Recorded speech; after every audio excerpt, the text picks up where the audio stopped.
let's talk about negotiating your next job offer. So, one thing that's very important to understand about the whole job search process, but also when you get to that final stage where they offer you the job, is that there's only at one point do you have leverage as a candidate. And the only point you have any kind of leverage as a candidate is after they've made you a written offer for the position. Any time before then, you have no leverage. Hi, my name is Andrew Sloss.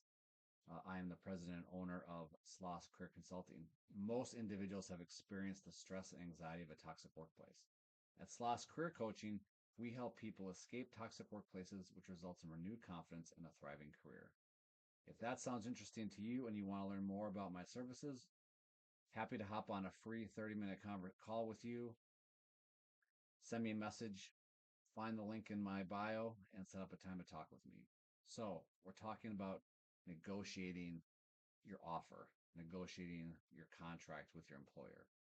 As I was saying, you have no leverage until you actually get a written offer. So I really want to caution you that I know you're going to get excited. You've gone through what's probably a lengthy interview process. You've maybe even had to do a project, and the recruiter, hiring manager, or maybe even your boss, future boss calls you and says, "Hey, congratulations, we want to offer you the job. Here's some details," and they give you some details verbally. You need to make sure that at this point, when they're giving you details verbally, you do not negotiate. You do not ask for anything at that point. I would even suggest you don't even ask any questions when they give you a verbal offer. Once they give you the verbal offer, they might say, well, how does it sound? What do you think about that? Real simple. All you say is, that sounds great. I'm so excited to join the team. I can't wait till I get the written offer in my email or however they're going to send it to you. Okay. Once you have the written offer, then you can negotiate. I recently had a client who lost a potential job because they were kind of in that final stages process. Um, and they got in the call with the hiring manager. The hiring manager started talking about the salary. And my client tried to negotiate at that point with the salary. And they ended up going with a different candidate.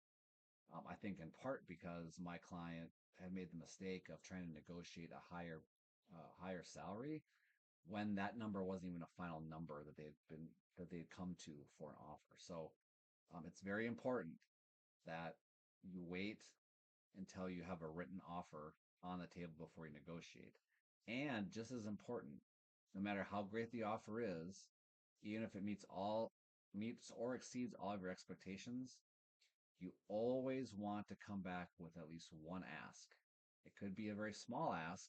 You might just ask for a change to the start date, but you need to negotiate something in the offer. Whatever it is, you need to negotiate at least one thing. And you also want to make sure that you ask all the right questions so you don't leave any money on the table. So if you're listening to this, I hope that you're close to getting that final offer.